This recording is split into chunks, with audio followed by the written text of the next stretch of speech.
Hitachi introduces a microwave A7. that's as easy to use as a toaster. A2. Now, with the push of a button, you can cook anything you want, just the way you want it.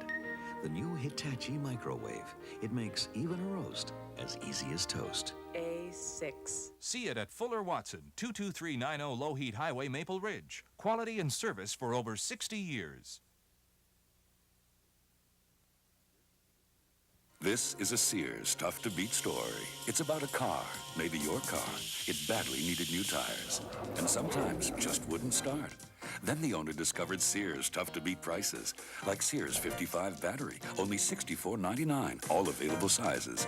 And Sears Best All Season radials, warranted 80,000 kilometers at $70 to $120 savings per pair. Now the car never misses a start. And the owner rides with confidence, thanks to Sears Tough to Beat prices.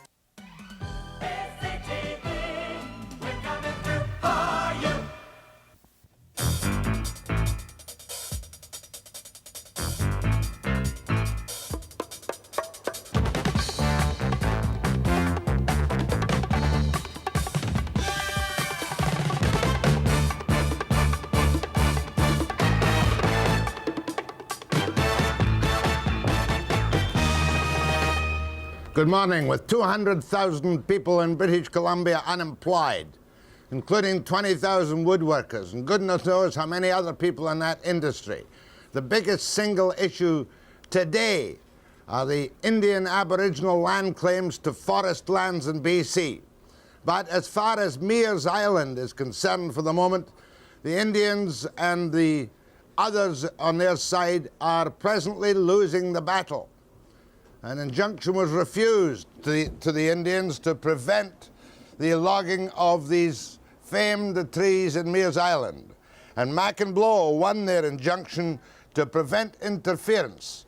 Here to talk on the Indian side of the case this morning is George Watts, who is chief of the Tribal Council of the 16 bands affected, all together in the Nuu-Chah-Nulth Tribal Council. George Watts may tell us if they plan to defy the rulings of the courts and take active measures to fight the establishment for possession of Meares Island. On the program this morning, too, we will be honored to meet Suyin, the famous expert in China, the famous novelist, the woman with the incredible career, the woman who knows everything there is to know about China. And for light relief later in the morning, I'm going to make you not $100,000, not $250,000. I'm going to make you $1 million by mail order. And if you believe that, you'll believe anything. And here to tell us how to do it is one of the great American sharpshooters of the entrepreneurial business, the incredible E. Joseph Cossman. You can make up your mind on Joe later. But first, let's get down to serious business with George Watts and what's going to happen at Meares Island today, tomorrow, and the next day after the break.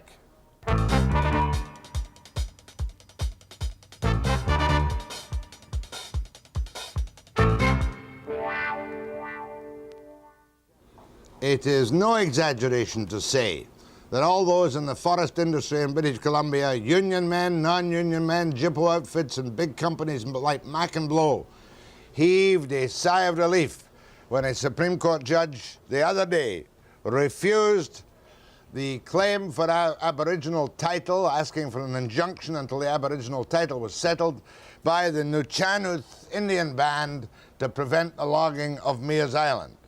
And on the face of it, MacMillan Bloedel won it all the way. They got their injunction to prevent the protesters. They got the rejection of the Indian injunction. And the judge made it quite clear that as far as he was concerned, the Aboriginal rights to that land, or to most, I imagine, of the productive forest land of British Columbia, were extinguished by three factors. Before BC became part of Canada, the general legislation under the Forestry Act, properly and legally enshrined, and that there is no evidence for an Aboriginal land claim. George Watts is the chief of the Tribal Council of how many? 6,000? 6,000 people. So you've lost the battle and you're now going to fold your tents and walk away. Is that correct? Oh, I think we lost the battle, and now we're going to head into the war. What kind of war is it going to be? By the words of some of your supporters up north, it would seem to be a battle of civil disobedience, frustrate the logging, pack the island with the people who are liable to be killed, and generally challenge the establishment face up. Is that your plan? Our plan is to go as far as we have to, which includes all of the things that you've said, but maybe even more if that's where we're going to be pushed in.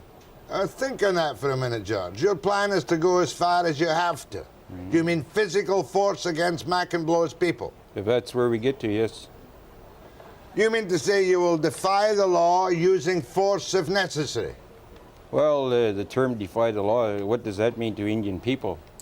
People have been defying the law for how many years in the way that they've treated us? I stated before that we'll have as much respect for Canadian law as Canadian law has had for us.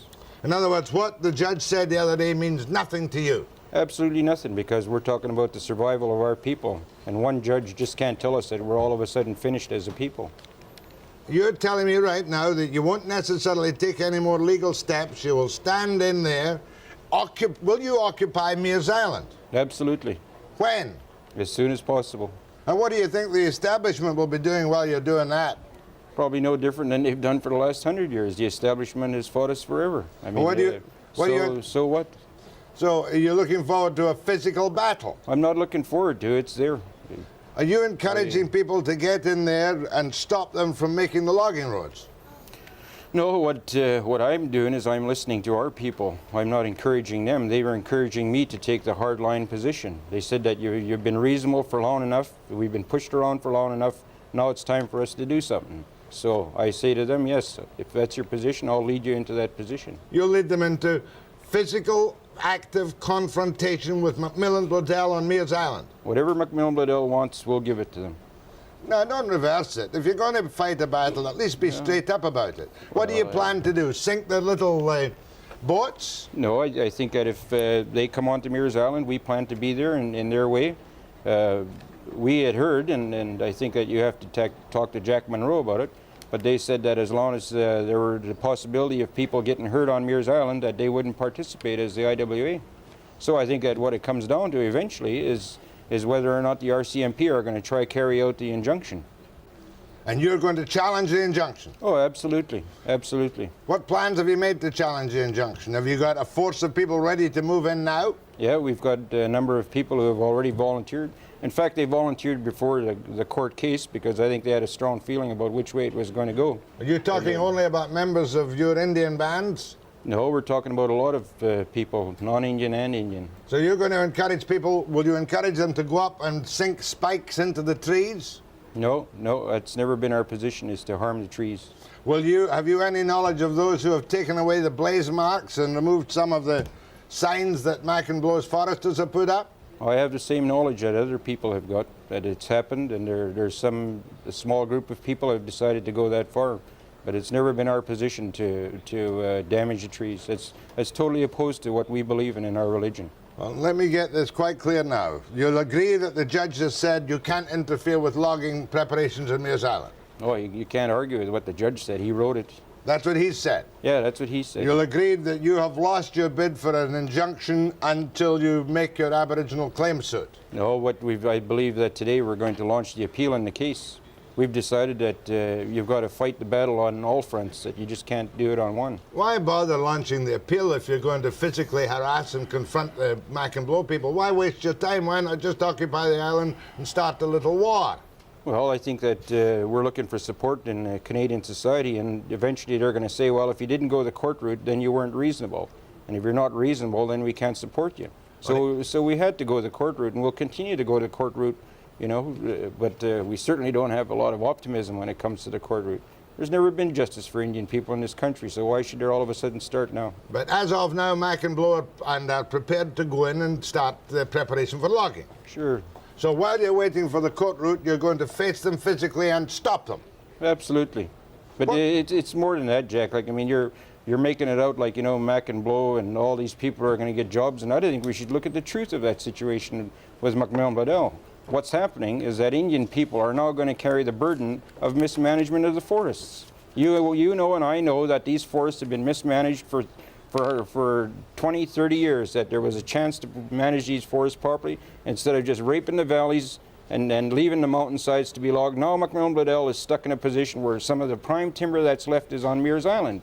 But if MacMillan Bloedel had managed our forests the way that we thought they were doing, we wouldn't be in the situation we are today. And when it comes to jobs, I didn't see MacMillan Bloedel still concerned when they laid off a couple thousand people in Port Alberni. Now they're talking about 240 jobs, and who are the villains? The Indians are the villains. Come on, Jack, you and I know very well that there could be a better economic state in this country, and there could be a better standard of living for more Canadian people, even if the Indians weren't around. There are political problems in this country, but you're deliberately evading the issue. If an injunction is given against me today not to do something which the courts say unlawful, and I break that injunction, I would expect to be thrown in the bucket. That's right, because you're a Canadian. Do you expect to be thrown in the bucket? You're a Canadian citizen. And you're a Canadian citizen? No, I'm not. No, I'm a colonized Aboriginal person. Do you accept the rule of law at all, George Watts, as of this decision? Well, I accept certain parts of the law that... What suits you? Well, not what suits me. What's been applied properly to us as people. In other words, I don't accept the colonial law that came from England that treats our land rights as though that we landed here. I don't accept that for a minute. Therefore, you're saying, therefore, that the so-called colonial law is not democratic, and the hell with all non-Indians. The colonial law was set up to oppose our position when it comes to land rights. If you look at British law, where it came from to protect the landlord's land. That's known as the capitalist system, or the free enterprise system. Whatever it's known as. So what you want to do is to destroy the provincial government's authority. That's what you want to do. No. In fact, it was the opposite. What we had proposed was that we sit down as reasonable, intelligent people and negotiate with the federal and provincial government about our future in this country. The federal government agreed. The Minister of Indian Affairs sent us a letter and accepted our claim for negotiation. In other words, agreed that we had a right to negotiate our land claims. It's the provincial government that to this date has refused to sit down and negotiate as reasonable people. And as of this moment, is it correct that you are telling me that you refuse to obey the orders of a court in British Columbia? Absolutely. An injunction ruling against us means nothing compared to our survival as a people. That's what you're asking me to do. You're asking me to weigh in my hand what our survival means as a people, as opposed to an injunction that's been handed down by a judge. And I even questioned that injunction, because I sat in that courtroom, and I had no feeling that justice was being served in that courtroom. You know, the judge asked MacMillan Bloedel's lawyer one question. He asked the Attorney General's lawyer one question. He asked our lawyer 68 questions about what we were saying. And I sat there, and I'm supposed to believe that that's justice? And also the background of that judge. Maybe we should look at that. No, not in this program you won't look at the background of that judge. I guess I'm not allowed, otherwise you're going to end up in contempt of court. Right, and I have no intention of going to jail for contempt of court on extravagant, unproven remarks made by you. We'll leave it I've there, established one thing perfectly clearly. You will not obey the laws of the land. That's your statement. We will not obey the injunction. After the break.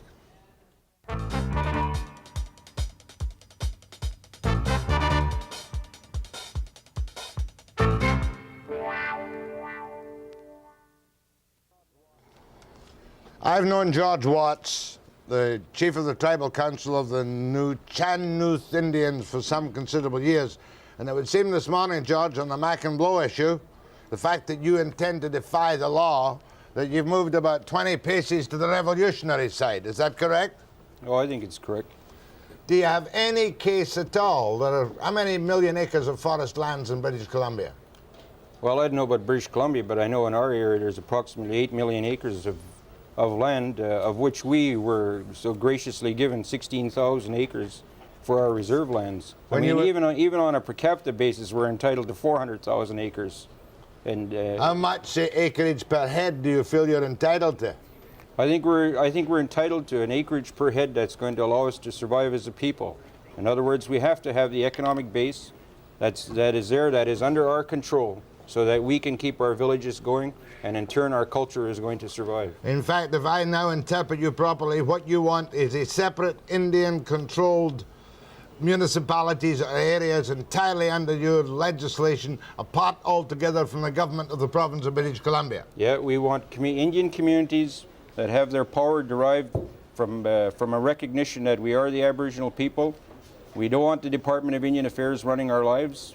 We want our own people to make the decisions about where... I mean, Jack, you have to look at 100 years of history. People have been making decisions for us, and what has it brought us? There's 100 years of history on the other side, too, which have established homes, community, lands, an economy, a social service system, which you merely want to opt out of, and you won't be allowed to. No, it's not opting out of. We've never been in it. Yes, you have. Oh, absolutely You've taken billions from Indian Affairs. Then tell me, Jack, why is there 80% unemployment on our reserve if we're in the system? Well, we've only got 25 or 30%. You guys are crying because you have 14%. Don't tell us we're a part of a system. We know. But don't tell me you haven't taken part of the system, even if it was a bad system. How many billions have you taken in welfare? Take your welfare back and give us the country back, Jack. And you honestly think that we're going to sit down and say, here's the land, take it back? No. You're a dreamer. Oh, of course I'm a dreamer. Like I told you once before, you ain't going to get Stanley Park. Well, I know. You can have Stanley Park.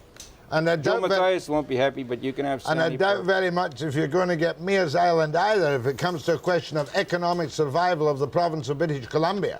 Well, the choice faces Canadian citizens. Are they going to support the tenure of MacMillan Bloedel, who is a multinational corporation owned by Noranda Mines? Stop talking about the tenure of MacMillan Bloedel. Or are they going to support the right for Native people to exist in this country? That's really the question that faces Canadian people. What about the right for non-Native people to exist in the country? It's here. We have always said that we want to share this country with people, provided that we're treated fairly. We have not been treated fairly, and we think it's now time to sit down and negotiate the future for Indian people. If that's unreasonable, then I guess I am an unreasonable person. Do you realize you've put yourself dead on the line this morning? When I ask you the question, I'll ask you again. Are you now planning to defy the orders of the courts of British Columbia? Yeah, because we have no other alternative. And you're going to use physical force to defy it? If that's what it comes to. And you will prevent the logging of Meares Island? That's right. What is your next target? Canadian forest products? No. Our next target is to sit down and negotiate. Oh, in the meanwhile, however, you're going to disobey the orders of the courts? Yeah, we have no alternative. I mean, and you expect the other side to sit down and negotiate? I'll ask you, what is the alternative for us? Negotiate. What is the alternative for Indian people? You must obey the orders of the court. Oh, we've been obeying the orders for 100 years now. Where has it got us? And if you don't do that, you have no basis for negotiations. Oh, we have basis for negotiations. It's when this provincial government wakes up and realizes that we exist as a people in this province and that we can no longer go on with the present conditions that we have to have a new world for Indian people. The present one is unacceptable. Do you have a date for the trial of your basic claim for Aboriginal rights on this particular piece of land? I would tend to think, because MacMillan Bloedel won their injunction, that our court case will now probably be set back to 2 years. And are you prepared to wait 2 years before you do anything? No. Like I said before, we're going to attack this problem on all fronts, and including the court system, including the political system, to try convince some of these politicians that what we're talking about is right, and hopefully that they'll move, and then all of this confrontation and whatnot would be moved aside. Not if you disobey the law. Well, I guess so. I don't know. Who are these people who are supporting you up there? Oh, I think there's... The non-Indians. Well, I think there's a lot of people in this province that are supporting us. We had a survey done by the National Indian Organization, which showed that 72% of British Columbians support a settlement of land claims for Indian people. Now, the problem with that is that we're a part of the democratic process, and politicians get elected on what they do to keep the people happy. Well, even though 72% of the people in British Columbia believe that we have got to have a new future in this country, it still is not a high agenda item. In other words, the elections are called on job creation and on restraint. Correct. And the Indians are down at 47th. So we can't move the political process because of that. But basically speaking, many British Columbians believe that Indian people deserve a new future in this country. How many British Columbians do you think feel you are entitled to attack the Mounties or whoever on Meares Island? Do you think you're going to get any public support for a confrontation with the law on Meares Island? I think a lot of Canadian people realize that that's where we've been pushed to. I don't think they... What do you mean where you've been pushed to? It's your decision. No, Jack. You've decided now to say to the law, the hell with you, the hell with the police, we're moving in regardless. Okay then, Jack, so you're telling me then that the increase in suicides on our reserve, the increase in alcohol problems and that isn't pushing us against a wall that we're going to decide to do something different and not accept this present system anymore? Are you telling me that that's not being pushed? You haven't had it very good, I must tell you, but if you're going to fight the massive majority of non-Indians and you decide to do it against the law, you're going to have great difficulties, Mr. Watts. They're not going to be any more difficult than the times we've had in the past. Much more, I suspect. Maybe we're going to have the fight that should have happened 100 years ago. You'd lose it. Yeah, and then Hands down. yeah, we would lose it. You know that. We would lose it, and then Canada would have to go around and tell the world what it's really all about, rather than what it's supposed to be about. Not if you started it. Oh, absolutely not. This is a ridiculous conversation, George. I refuse to believe it's that only you are ridiculous. going to encourage any form of physical or armed rebellion against the Crown in Canada. I refuse to believe it. That's because you live comfortably and you're not in the situation that creates this kind of feeling in people. George, this is nonsense. Well, if it's nonsense, I'm not disappointed that it's nonsense. I live with the people who have to suffer from this, and to me, it's not nonsense. All we need in British Columbia now is physical trouble with Indian bands who are going to defy the law. I don't know. Should I even take calls on this? All I'm doing is encouraging your hysteria, George Watts. No, you're not. You're getting the public to see You what's talk really, to Watts. see Well, you what's haven't going sold on. me on it. You talk to Watts after the break.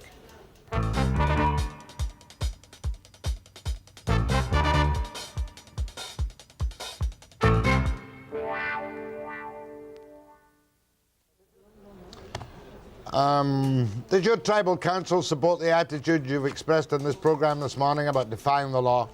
Yeah, they're the ones that held the discussion to decide what direction we were going to go. How much is it going to cost you? You said you're going to spend $250,000 to fight it. It's gone up from there now. We're looking at over $1 million. Where are you going to get the $1 million? Well, what I've done is I've asked our people to reach in their pockets, first of all, to get the money that we have. And there's a lot of non-Indian people that have wanted to give us money. Does the federal government give you any money to fight us? No. Nothing? Nothing. They used to. No, well, they're not giving it to us now. Go ahead, please. Yeah, I've got 2 points to make this morning, Jack. Good morning, George. I think a few months back you had Farley mowed on. I think, Jack, you're just playing the classic European mentality that whatever's out there is there for the spoils of the ruling class. And the other point is that 40 years ago, if the Japanese people would have employed a little civil disobedience to the laws that have been passed then, we wouldn't be talking about reparations and apologies and everything else. I think Fine, George you got a is making a very supporter there, valid George. point.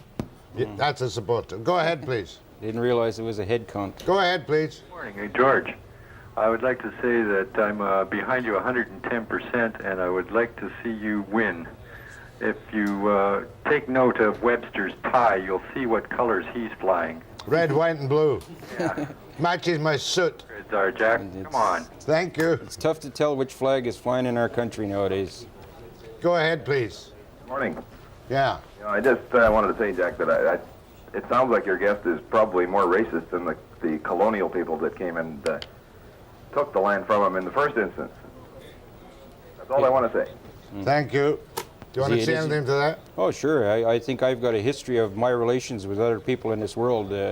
I worked for a number of organizations that have tried to make things right for a lot of races of people. I have no hesitation in stating that. If I appear racist now, it's not because of my attitude, the way I've treated people, it's the way people have treated us. And I feel no animosity to anybody in this country. Go ahead, please. Jack, I wish you would quit saying that what George is behind is a bunch of nonsense.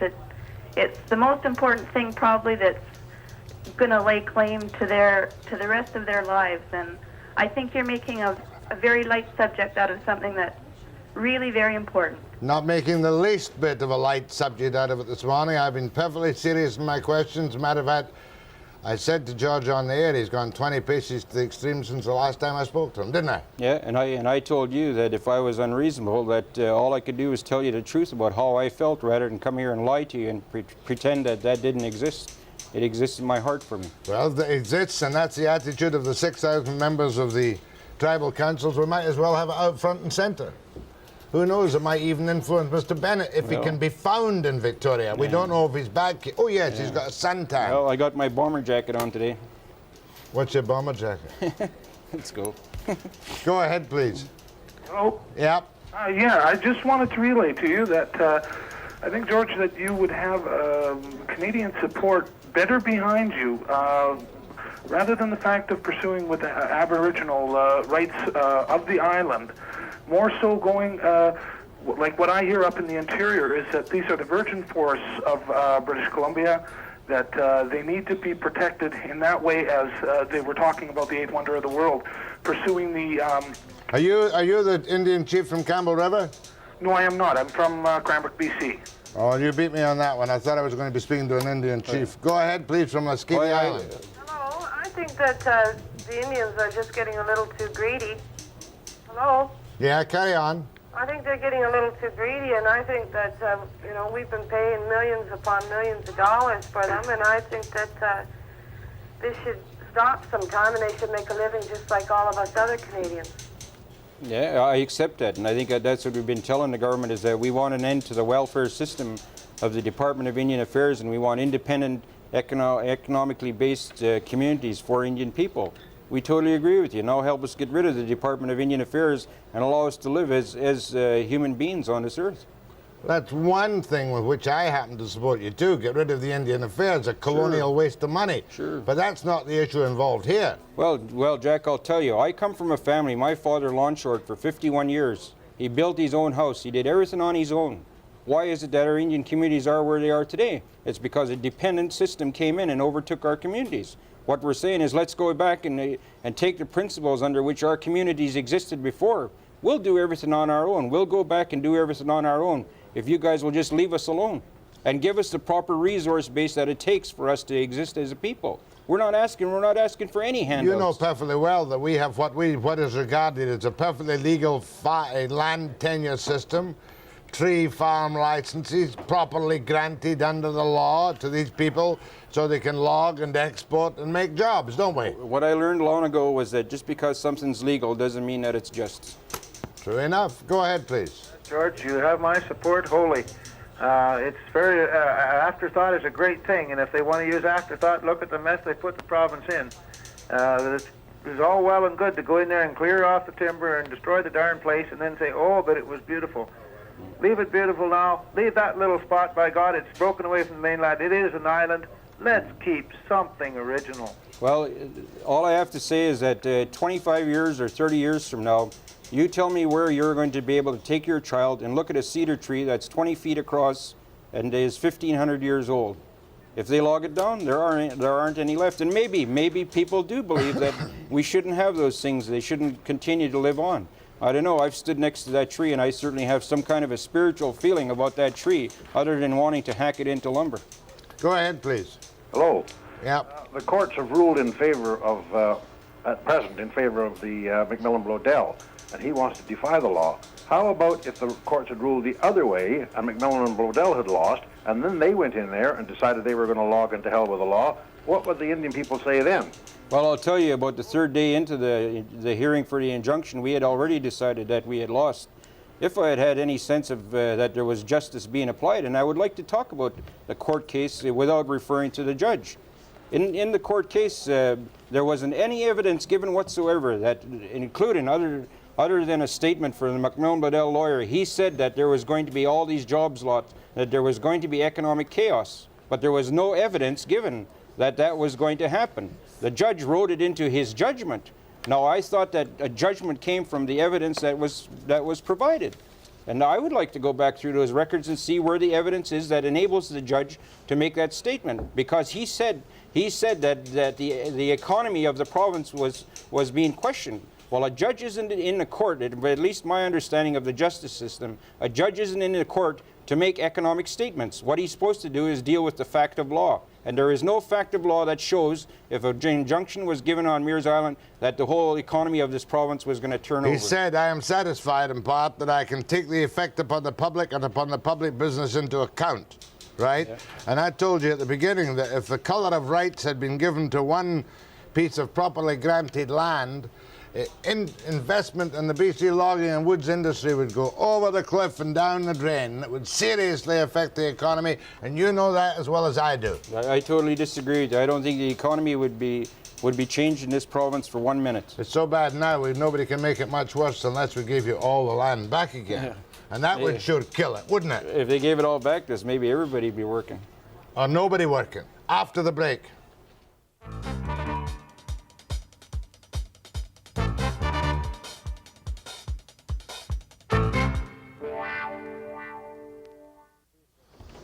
George Watts is the chief of the tribal councils of the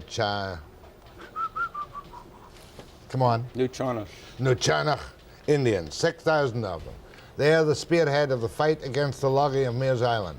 He tells me the council has decided to refuse to accept the decisions of the Supreme Court of British Columbia granting MacMillan Bloedel their injunction and refusing the Indians their injunction until such time as the Aboriginal title is tested in the court. Go ahead, please. Mr. Watts, I was just wondering, in the event that you had won that court case and you had to put a couple of hundred loggers out of work and onto the unemployment lines, would they be able to come to you and your tribe and get some type of compensation from you? Well, first of all, I think we should correct that there would have loggers been put out of work. I think that we should deal with the facts.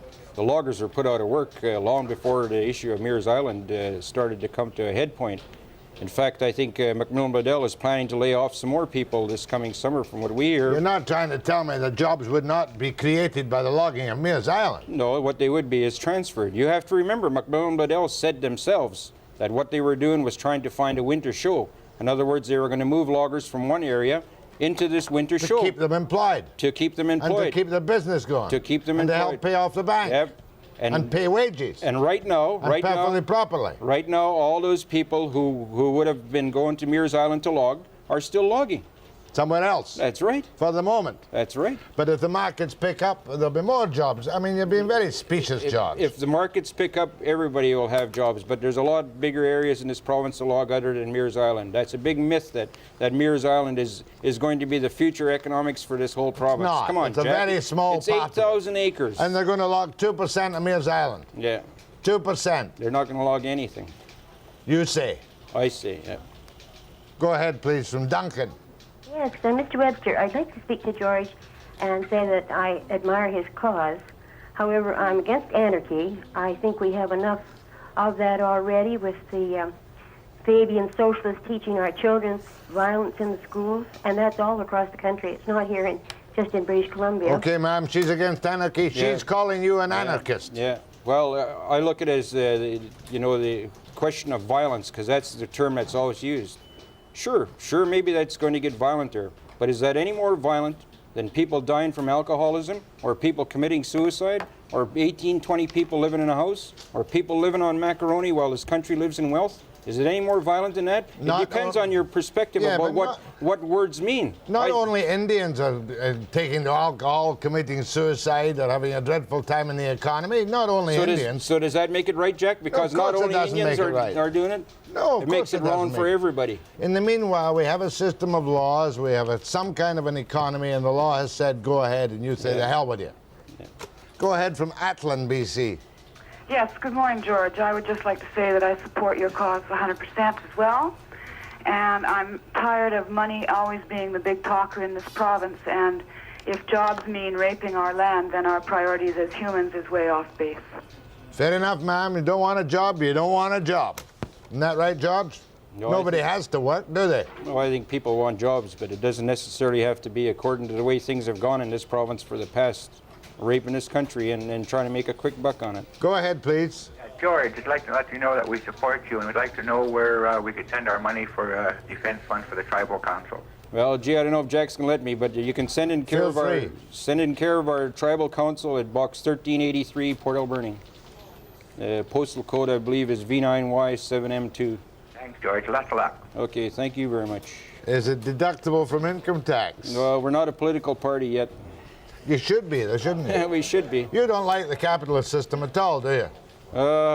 I don't dislike the capitalist system or like any other system. But it's the capitalist system that's created all these injustices. What system do you want? No, it's some people in the capitalist system that have created the injustice. I can use for you, George. The capitalist system always does this. You should know, Jack. Go ahead, please. Yes, first of all, I'd like to say congratulations to the Indian people, because it's about time somebody told these people to start reforestating. If they had started reforesting 50 years ago, they wouldn't have this problem today. And I just want to tell them to hang in there and do your best. Thank you. Yeah, I just read the article in Maclean's magazine, and I would assume that the article in Maclean's magazine represents the truth. And I think every person in this province should read that article and then come and tell me that it's the Indian people that are going to cause an injustice and cause people to be laid off. This province, the forest tenure in this province is in chaos. The trees have never been replanted at the schedule that they should be. The way that we log, I mean, for years they've creamed the valleys of this province. Now it's the Indians' fault because they have to start climbing the mountains to get trees which are harder to get and cost more to get. Now it's our fault. Nobody says it's your fault. I have a hard time believing that. That's pretty specious propaganda you're peddling just now, and that article in Maclean's magazine is about, I would say, 50% correct. Well, go ahead, please. So what? Yeah. Yes, I'm opposed. I'm a Native Indian in British Columbia here myself. I'm opposed to what you're suggesting, what you're doing. I don't think you're providing a leadership role for anybody in this role, in this BC. All you're doing is just playing your own politics, and I don't like it. As a Native Indian, I'm speaking out, and I'm saying that no, you shouldn't do that. And if you really, really are concerned about the Native people and the Canadian citizenry, then you should hold a referendum and let them decide, and then you'll really come into something. Well, I think you should be perfectly clear that I am not speaking on your behalf. What I am speaking on behalf of is the Nuu-Chah-Nulth people. They have decided what they're going to do. Now, you say that I should provide leadership. Well, sometimes a leader has to listen to his people and go in the direction that they want to go. That is what I'm doing. If you're outside of our area, you speak to your leader. Go ahead, please. Yeah, good morning, gentlemen. George, I think you're a bit misguided. You know, you're talking about attacking the government of this country. This country, right at the present time, cannot afford to keep its mines open. You take over all this property, where are you going to come up with the capital? You've got land now. Go for some of this high-tech industry, or at least get your people together and get them. I've been to Church House, and I've been to Bella Bella, I've been to Clem too, and I've seen these towns. I know what you're up against. It's tough, but you've got to get the people together. I don't have a job. My family's been here for 100 years. I haven't got a job. Everybody's finding it tough, you know. Yeah. And you probably had it tougher maybe than others because you had to grow, but Christ, my father had a wood stove in his house, you know. We've had to turn into electric stuff. And all you're doing is you're going to make it worse. You're going to end up with, first of all, you're going to have no aid, and you're going to find people are going to start getting shot. Now, how would you like it if your young son comes with a bullet hole through him? You know, I think somebody is obviously maybe meaning well, you know. I think that George and his council have just taken a line and think that our society, quote, our half is so soft that we'll just back down and walk away. You may be wrong. No, I don't think you're going to back down and walk away, and I don't think that's what we felt. The gentleman raised the issue, like what do I want to happen to my son, to see him shot? Well, I don't want my son to be brought in a world where he's going to be discriminated against further and to have his culture and his way of life attacked. I don't want to pass that on to my son, and I don't think many Indian people want to pass that on. But you know, it's making it appear like we're against development and we're against job creation and all of these things. We have never ever once stated that we're against development. What we are saying is that we need a rightful place in this country, and development can happen, but it doesn't need to get rid of us as a people, and doesn't need to continue to push us onto smaller and smaller pieces of land in order for development to happen. I mean, surely to God, people should be able to see that if we have 16,000 acres in our possession, which are our reserves, you can only do a certain amount. I worked for my band for 10 years. I struggled for 10 years to try to do something, but you always end up with the same results. The results is that as long as other people control our lives, and as long as we don't have our own resources in order to generate the wealth that we need for our communities to exist, then it's just a hopeless question. The problem, George, is how you're going to get that, and I would suggest to you that the way you will not get it is by defying the laws of the land arbitrarily, one-sidedly, and sitting here saying you're going to fight, knock the hell out of MacMillan Bloedel and the Mounties and everybody else. No, but Jack, then you lose public sympathy, which you have in the main for all the injustices done to you in the past. But Jack, you're making it sound like as though this whole question has just emerged. I've been the president of our tribal council for 15 years now. I've been the reasonable person. I've been at the negotiating table trying to change things for Indian people. What about some of those people who have never even had that opportunity to try change things? Just think how they feel about the way things are going in their communities. What we've established this morning is that you have said straight up, front and centre, and I'm glad to see you say it if you have the backing of the council, no, we're not going to obey the laws of Canada. No. That's what you've said. I've said we're no longer going to put up with being pushed around. By anybody. You said you would defy the injunctions. By anybody. And you said you would defy the... You're not backing down now, are you? No. Back down if you want to. Feel free. Feel free to back down. Get serious. If I back down, then I should phone home and tell the people I've resigned. And you don't back down? I'm not resigning. I could keep you here all morning, but I'm committed. And a friend of yours is coming up next, by the way, by the name of Suyin, whom you're about to meet. Yeah, a very wise woman. After the break.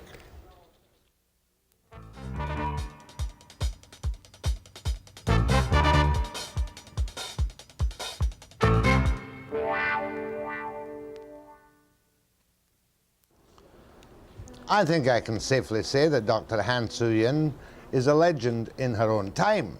Not that she's that old, but she's a woman of incredible charm and beauty. She's a woman who is a living expert on China.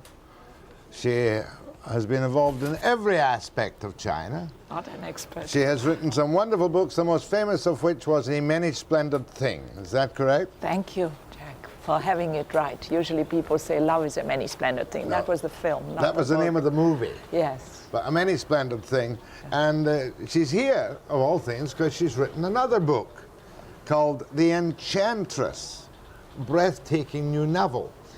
But I want to talk to you about some other things as well. Yes. When you look at China today, Suyin, do you see a country which is, really fantastically different from the Mao Zedong's China which you knew and learned about? Fantastically different from the old China I knew, Jack. You see, everybody now, because they have short memories, compares with Mao Zedong. To me, Mao Zedong brought China from the 10th century into the 20th. He couldn't go further. He also made some mistakes. But the great things that he did for China will remain eternally with us. He really, without him, there would not have been the possibility to do what is being done today. And so, even though in his old age he did commit mistakes and he went, well, even senile, we must not forget that without him, we would probably be satellites of Russia, or we would be back with the warlords. We would be worse than Latin America. Oh no, it's not with the Mao Zedong period we must compare. It's with old China, the old China where 1 million to 3 million people died every year of hunger, but nobody cared. Nobody even, people took it for granted. That's the China I came from, the old China. My family has been serving China for 800 years as mandarins. We have a tradition, and our tradition is we serve China. We don't serve isms, but we serve China, because China is China. And it doesn't matter if you have to be communist even to serve China properly and to do something. So therefore, you see, Jack, that's our background. But you were also married to, in fact, an officer of shall I say, that dreadful man, Chiang Kai-shek? But only because Chiang Kai-shek suddenly, because he had been kidnapped by the communists, turned around and agreed to make a united front with them. Do you know what happened in December 1936 when the Japanese had already been invading China, Jack? Chiang Kai-shek was giving in to them. And it was Mao Zedong and Zhou Enlai who captured Chiang Kai-shek, and instead of putting him to death, said to him, now look, the country comes first. You killed 1 million of us. You have been hounding us all over the place. The Long March was due to this hounding, but let's make a deal. Let's get together to fight the country because China comes first. And because they did that, Jack, I never saw, and many people like myself, never saw the communists as ists. We saw them as nationalists. And this is why I married a man who afterwards, after I married him, became an officer in Chiang Kai-shek's army. And for some years, I believed that, yes, they were fighting for China. Until I realized with my own eyes, I saw them preparing for the next civil war and not fighting the Japanese. The only people who fought the Japanese were the communists. So of course, all of us non-communist intellectuals, we sympathized with the communists, quite frankly. My whole university did. How bad, or how serious, or how wrong were the Americans when they recognized and dealt with Chiang Kai-shek as against and dealing with Zhou Enlai and Mao Zedong? That must have been the world's greatest diplomatic mistake. Well, it's very difficult for me being Chinese and having what I call Chinese discretion. If you will notice, I never criticize any other country. Non-interference is my motto, not through fear, but because I'm afraid of making mistakes. Yes, it was a mistake because Mao Zedong had in 1947 already told the Dixie mission. It was a mission of American experts and military people who had gone to Yan'an to see Mao Zedong. He told them, only America can help China modernize. You see, this idea of today, modernization and opening, was already there in 1947. And he said that to them. And unfortunately, after that came McCarthy, came the idea that Russia and China were all the same, and so on and so forth, when it was very clear that Mao Zedong always detested Stalin and Stalin detested Mao. But there's something else worries me about the New China. What little we know about the New China, we read little bits in the Globe and Mail, little bits in the New York Times. It would seem that China is on the road to becoming, I'll overstate this, a carbon copy of the United States with Coca-Cola and Diet Pepsi and free enterprise and franchises and multimillionaires and social injustices which they were trying to wipe out. Jack, you're very perceptive and you are saying things which are also being said in China. Now, my feeling is this one because, as you will see when you read The Enchantress, I'm something of a historian. You cannot have 5,000 years of history without knowing that China has been invaded and conquered by many foreigners, and lo and behold, within 5-10 years, they've been Sinicized. What China has done, even during these 30 years under Mao, has been to Sinicize Marxism, to turn it to adapt to Chinese conditions. Not very successfully, not very well, but then when you make an experiment, you're always making mistakes at first. And what I think they are doing is make what the Chinese genius has always done. The Chinese genius is not analytic, it's synthesis. They've always put things together. I think the Chinese will be the first people in the world to put capitalism and socialism together and to work out what they call Chinese socialism. Now, I never quarrel with isms because I don't know what they mean. I'm stupid, you see. I'm quite stupid about it.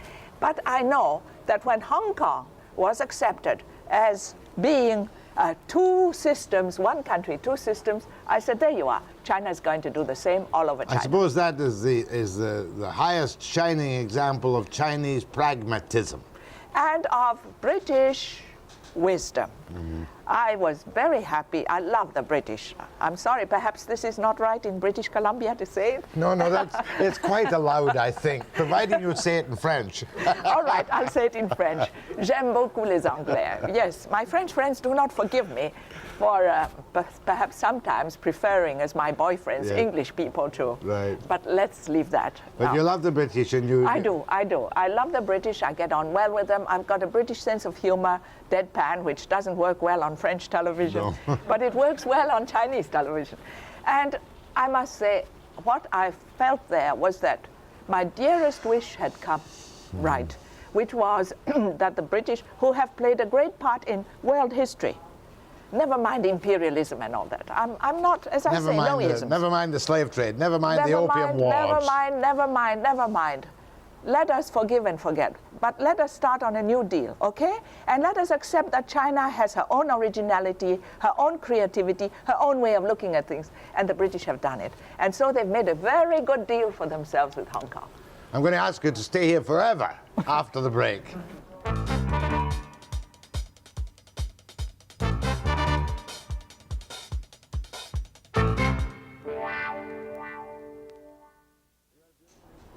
You're a beautiful woman, but you're not wholly Chinese. In fact, you are what was called then?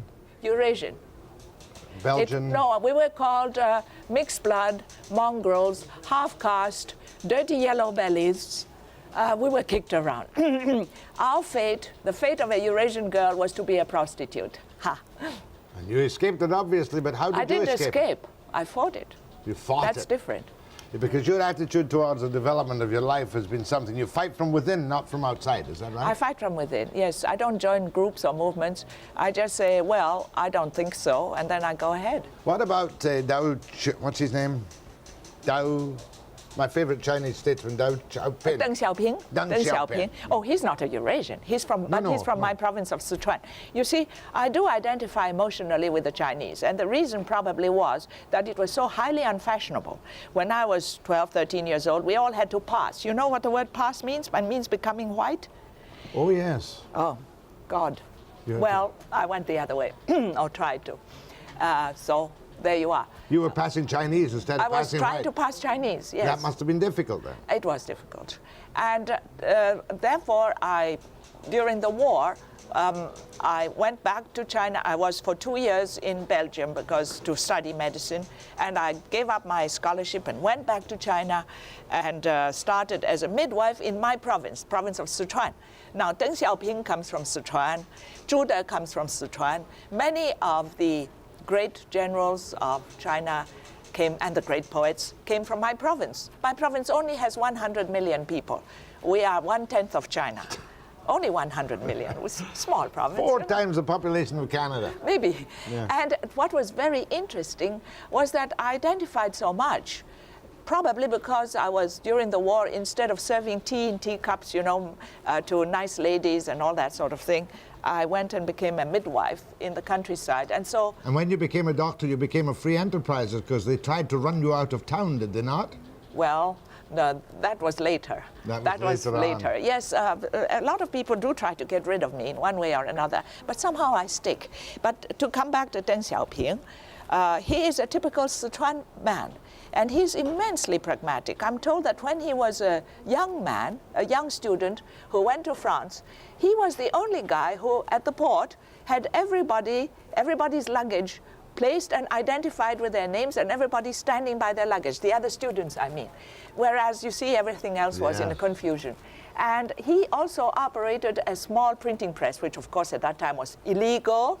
But, you've got to be illegal in order to become legal one day, may I say. All dissidents have always been right in the end, and he did that.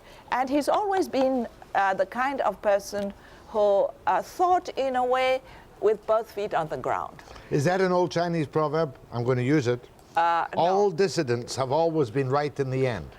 It wasn't very accomplished to do that because of Confucius. I think the Chinese Communist Party sometimes made mistakes, not because it was communist, but because it was so Confucian. Not confusion, but Confucian. Yes, it always had to stick by so many rules, and half the rules I could find again in Confucius. And I do not like... Except for one. Which one? Power comes from the battle of a gun. Oh, well, Confucius would have said the same thing. He would have said the same thing. If he'd had a gun. Now, I'm sure. You got away from me on Today's China Changing when I said criticisms about the Diet Pepsi-Cola Society. No, I do not criticize. I do not like everything that's said. For instance, my granddaughter, who seems to have inherited some of my dissident genes, she's just been to China all by herself, pack on the back, for 3 weeks with the family. And she also disliked terribly the kind of, Walt Disneyland that they are making of the Ming tombs and so on. Who would want to see that? Yeah, but I'm afraid that it's very difficult. They are trying to make money, the Chinese. They need foreign exchange. If we don't have foreign exchange, we can't buy your machines. In order to buy your machines, we must make foreign exchange. In order to make foreign exchange, we must please a lot of people who aren't as noble as you are. Not me. But you're still giving us terrible problems in logs and lumber. We think, you see, innocent, naive Westerners, if we can only tap the market of China, we can sell every piece of lumber we can produce. Oh, no. But the Chinese say, we don't want your little sticks. We want the whole tree. And we will use 99% of that tree while you will throw away 50% of it in Canada. It is quite true that, as I said before, I think the Chinese will evolve their own economy by adapting from capitalism, whatever they think works. But meantime, yeah, maybe they are going to make mistakes. Maybe people are going to drink Coca-Cola. But so what? So some people were horrified with the Coca-Cola, especially Americans. They said, what, are you becoming American? I said, look, Hong Kong has been getting water from Red China throughout all the time when the Americans said that even if you had a duck that came from China, you couldn't eat it in Hong Kong because it was a Red China duck. And yet they haven't become communist. I don't think that Coca-Cola is going to turn anybody into a capitalist. It's just going to rot some teeth, perhaps, because they are drinking too much of it and not brushing their teeth afterwards. That's all. Political question. Surely the day must come when, I shall not say Formosa, Taiwan becomes part of China. When will that come? Who will lead them into that? Aha, aha. Now, do I reveal or do I not reveal official secrets? You reveal. You reveal. Well, to begin with, in America and even in this country, you have a lot of Taiwan students and Chinese students, and they are coexisting in universities, and they are the best of friends. That's the next generation. And we are all Chinese together, as I have kept on repeating for 30 years, for 40 years. We are Chinese first and everything else afterwards. I think we must let the Chinese work that out, and they're doing it very successfully. For instance, there are writers' seminars at which writers from Taiwan come, and nobody does anything to them except if they go back to Taiwan, so they live in Hong Kong. You know, we always think of the Chinese as the most, in their own way, quietly sophisticated, civilized people with a history going back, what, 10,000 years? Let's say 5,000. 5,000 years. Let's be modest. How do you treat your minorities? Do you treat them well? That's a very good question, because to be quite honest, I have been studying that problem for quite a number of years. I must say that in old China, when I mean old China, I don't mean Mao Zedong China, no. I mean way back before 1949. They were very badly treated. He's talking about the Boxer Rebellion China. Yeah, that kind of thing. I'm talking, don't call it rebellion. How can it be rebellious for a people to rise up against their oppressors? I saw Charlton Heston and David Niven, and they called it the Boxer Rebellion, where brave white men marched through hundreds of thousands of million Chinese peasants. Yeah, shooting them all the way. Okay, but that doesn't matter. No. Look, the Enchantress, we haven't talked about the Enchantress. Will you stay and take some phone calls? One segment of telephone calls. Sure. What an opportunity. Han Suyin, Dr. Han Suyin. After the break.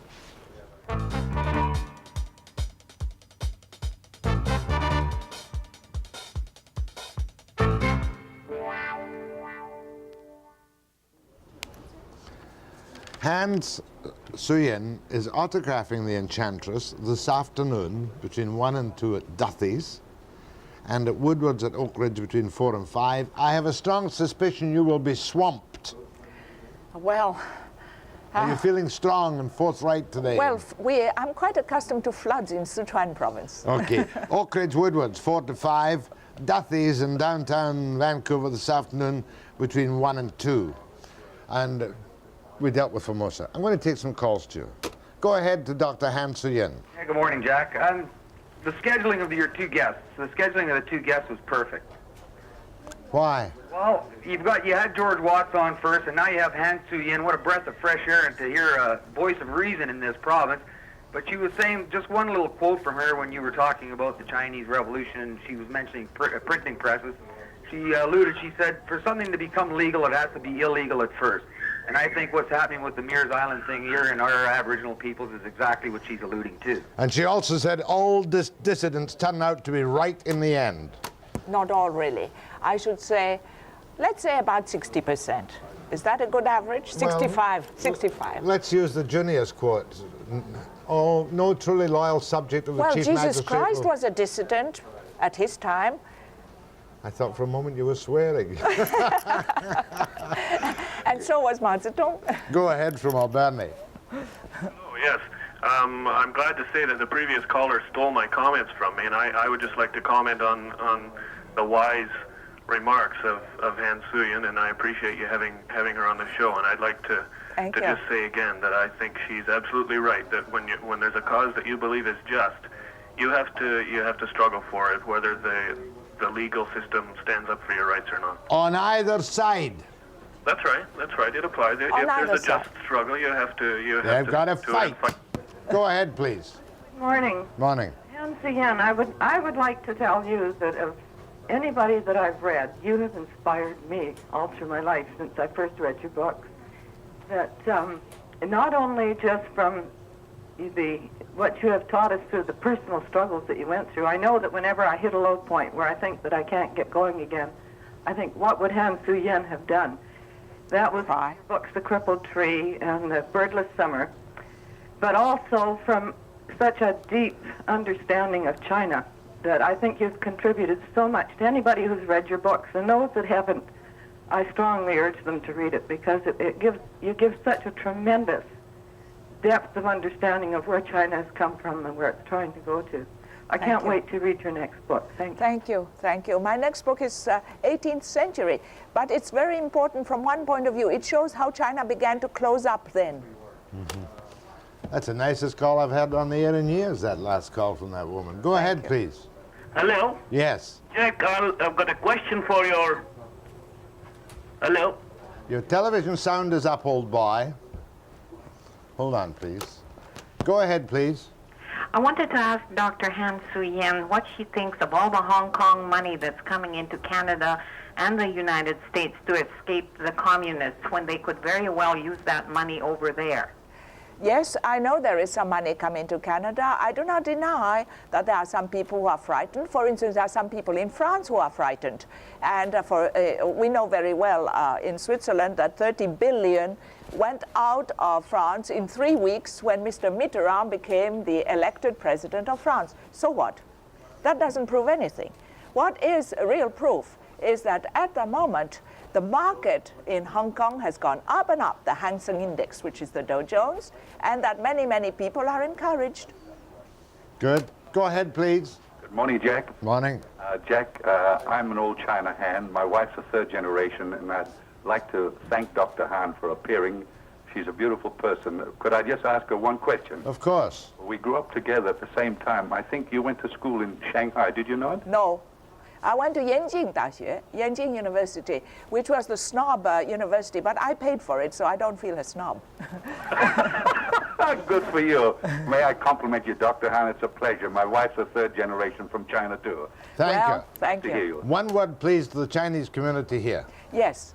I have many, many friends among the Chinese community, and I know some of them will be angry and sore because I did not telephone them.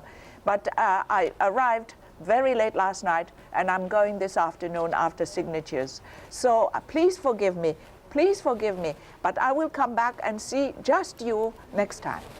Duthie's 1 to 2 this afternoon, Oak Ridge 4 to 5 at Woodward's, that is.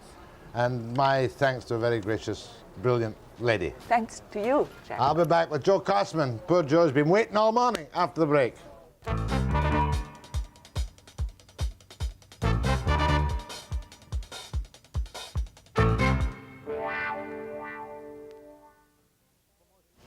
Joe Cossman, as you will find out, was the Sales Promotion Man of the Year in Los Angeles. He made $1 million in mail order techniques, and he's going to make $1 million for you right now. Joe, what's it going to cost me to attend your free lectures? Free, absolutely free. I'm here in Vancouver to hold a series of free lectures sponsored by the Canadian Institute of Management, which is a non-profit business organization with 22 branches throughout Canada. Make me $1 million. Well, if you listen to me, I'll show you how to make $1 million. Right. Somebody asked me, if you were going to start over again, what would you invest in? And I replied, I wouldn't invest in gold, silver, real estate, or the stock market. I'd only invest in one thing. I'd invest in myself. Now, how do you invest in yourself? Well, tell me what you like to do. I don't care if it's cooking or traveling or fishing or hunting, and I'll show you how to make $50,000 a year with that activity. What do I make you do? I make you look at products in your field, manufactured by other people, and get the exclusive rights to those products. Now, the obvious question in your mind is, why should somebody give me the rights to their product? because the average manufacturer in Canada or United States only sells his product 2 or 3 different ways. Yet there are 22 ways to sell the same product. And if you can get the rights to that man's product in one of these 22 ways, you're home free. And the easiest one to get is mail order. Well, that's just one of the 22 ways, yes. I brought along some items. Retail, wholesale. Right. What else is it? Mail order. That's all. Foreign There's 3 trade. ways. Export. Out of any 100 manufacturers in Canada, only 4 sell their product outside of the country. And if you can get the rights to a company's foreign trade product, you're home free also. All right, now give me some examples. That's probably the best way. I'm going to show you some products that have been selling in great profusion in the United States and have never been in Canada. One of them is mine, the ant farm. I sell 1 million ant farms a year. You take the farm, we mail the ants. You mail the ants. Real ants. Just a minute, real ants. Real ants, yes. Little ants that will work my ant farm for me. Well, what happens is you put ants in this little container and you can watch them working underground. Every public school in the United States has one of these ant farms. We don't have one ant farm in Canada. Great. And do we import the ants or can we use Canadian ants? You use Canadian ants. Can I get them out of the ground? Well, I'm not selling ant farms in Canada. I'm merely trying to show the audience that these are products that have never been in Canada. Give me a shot. There is a market for ant farms, and you can put people in touch with the guy who owns the rights to sell you the franchise. Yes, but that is not my purpose. My purpose is to show people different products that are available and let them do the follow-through. Here, I sold 2 million spud guns. What's a spud gun? It shoots potato pellets from an ordinary potato. Let me have it. Let me have it. Okay? I had one it's of these. already loaded. Just I shoot want to load somebody. another one. I had one of these spud guns. Snap it. That's a boy. No, I didn't. I see you forgot how to load a spud gun. How'd you load a spud gun? You put it in and you break it off. 2 million. How much did you sell them for? $1. Here's an item here. That'd go like hotcakes. It sold like spud guns. Yeah, 2 million. Oh, I'm going to show you an item, and don't laugh. This item is in all the drugstores in the United States. It's never been in Canada. You know, when you get around my age, you get a little bald spot in the back. Right. Well, this comes in different colors. And when you start getting a little sparse in the back, you merely pick out the color of your hair, and you spray the back of your scalp. Oh, cover the shiny bit. And don't spray it on anybody. Have I got a shiny bit? It comes in gray. Do I have a shiny bit? Let me say it comes in silver. You want to give me a wee spray? Just a wee touch on the ball. It's going to come out black. Oh, no, it's all right. We'll try it anyway.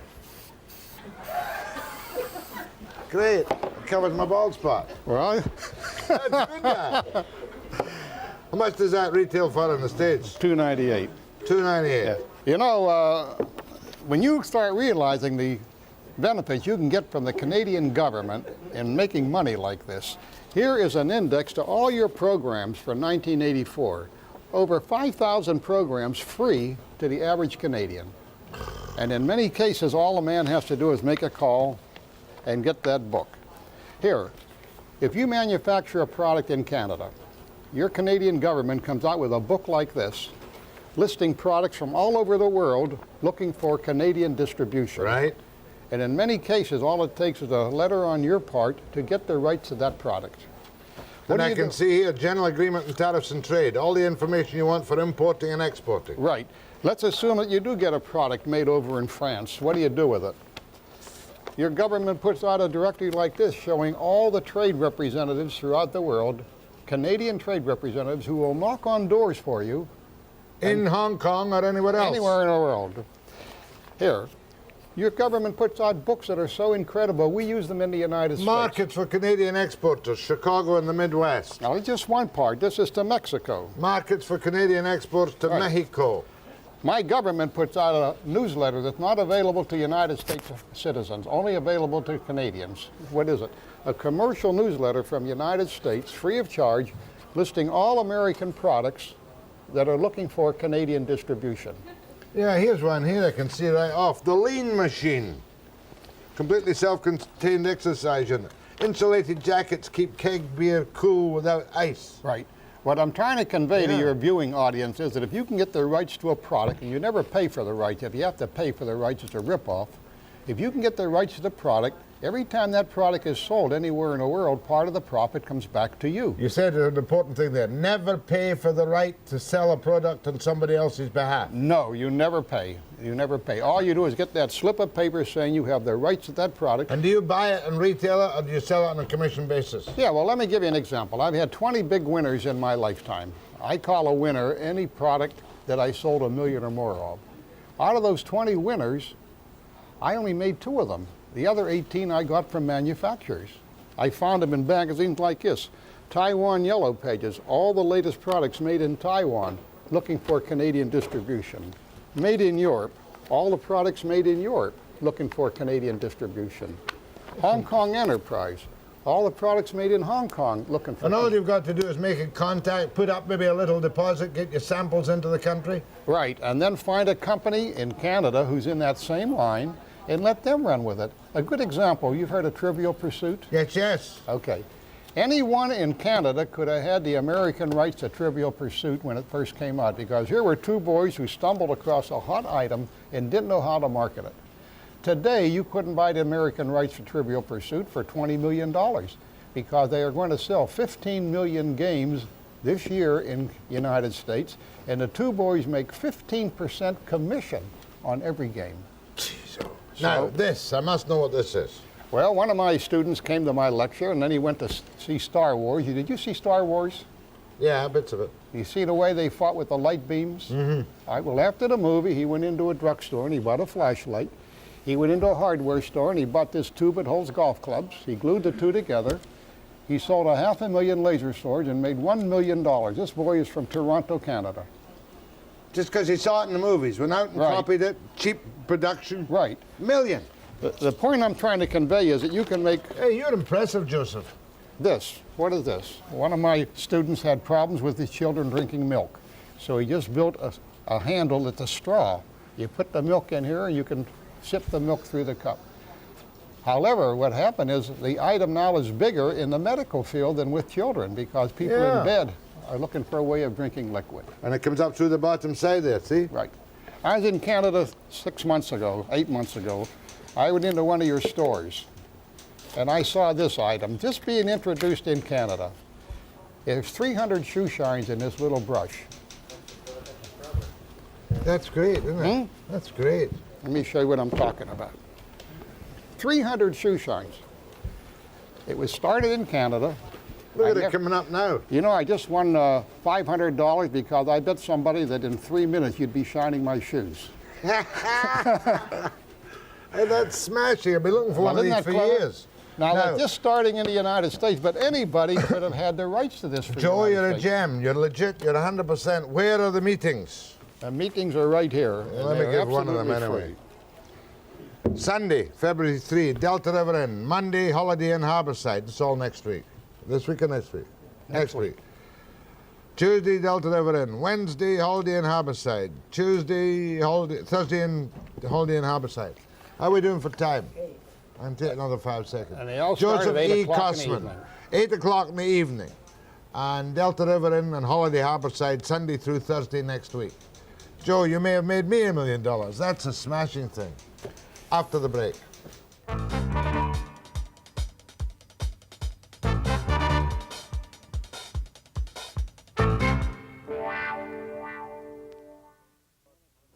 Still goggle-eyed from George Watts, Hans Suyin, and Joe Cossman. Tomorrow, for the moment, I've got Jim McDaniel, you know, the guy from CNCP on about long-distance calls. Probably do something on the school crisis. Don't know yet. Anyway, I'll be back tomorrow at 9 a.m. precisely.